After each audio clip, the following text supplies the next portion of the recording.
যদি বলি একজন ছেলে কোনো জাদু ছাড়াই শুধু মাথা খাটিয়ে পুরো গ্রামকে বিশ্বাস করে দিয়েছিল যে তার ঘরে সোনা ঝরে, কিভাবে করেছিল তাকে শুনতে চাও?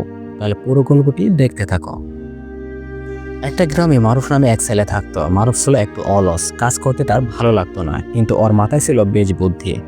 গ্রামের মসজিদের পাশে একটা পুরনো ঘন্টা ছিল। গ্রামের লোকেরা বলতো যদি কেউ রাত 12টায় ওই ঘন্টা বাজায় তাহলে রহমত নামে, কিন্তু কেউ কখনো বাজায়নি।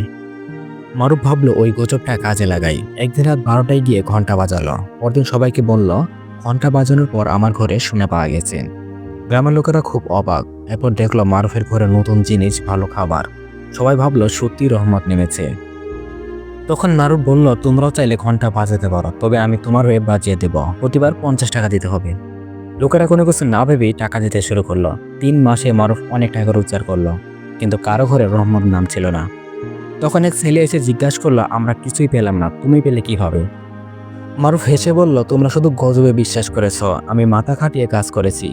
রহমত মাথা খাটানোর মধ্যে রয়েছে। অন্ধবিশ্বাস নয়, বুদ্ধি খাটিয়ে চললে তবুই সফলতা পাওয়া যায়। তাই আমাদের সকলের উচিত কোনো গজবে কান না দিয়ে নিজে কি করতে পারি সেটার দিকে গুরুত্ব দেওয়া। সফলতা উপরওয়ালা একদিন নিশ্চয়ই দেবেন।